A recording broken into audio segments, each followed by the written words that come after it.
Hi, and welcome back to Particleworks Power-Ups. Today's request comes from a clutch manufacturer.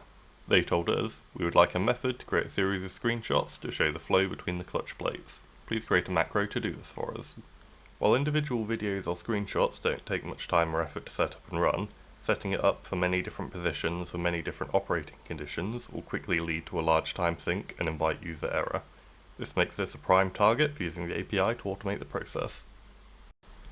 I'm starting here with the usual initiation, i.e. setting up the bin folder, importing pwpy, and setting up the session and project. I begin by importing the necessary modules: System, OS, and Shuttle.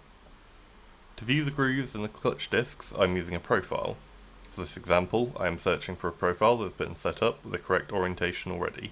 You could create one rather than using a pre-existing one as well. There are a number of properties that are needed: Z locations of the profiles, the start and end frame, the width and height of the screenshot, and the screenshot file type. As we are using the video class for a screenshot, we want to use the PNG or JPEG file extension. We need to define a view for the screenshot to use. Here I'm taking the current camera view, creating a snapshot node, and then importing the properties from the current camera to the snapshot.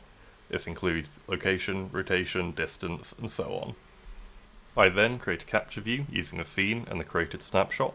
A video can be created with a multi-view of capture views, but in this case I'm just using a single view per screenshot.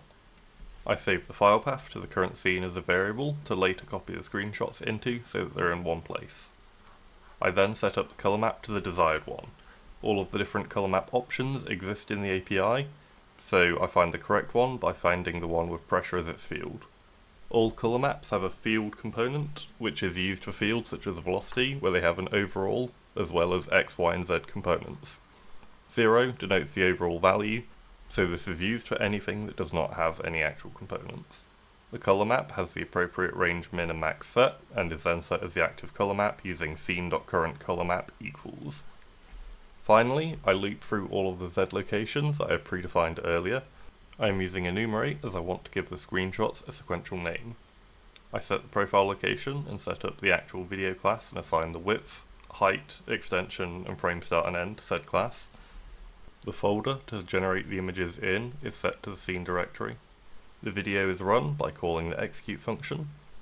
All images will be called 0000000.jpg by default, so I want to rename each screenshot so they do not overwrite each other. To do this, I require the current file path and the new file path of the screenshot. In this instance, I'm keeping the same directory and just renaming the images to capture_n, where n will count up from 1. Finally, I rename the files using shuttle.move. Here we have an example project of a basic clutch that I threw together in a CAD package.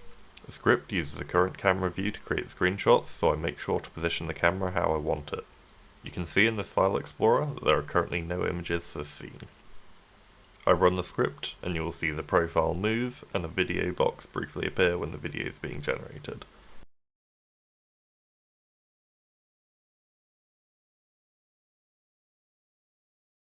After it is finished, we can see that a number of screenshots have been generated in the scene folder.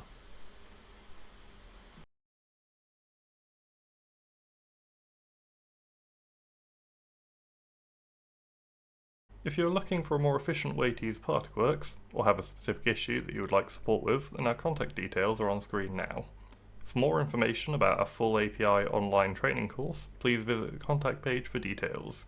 See you next time.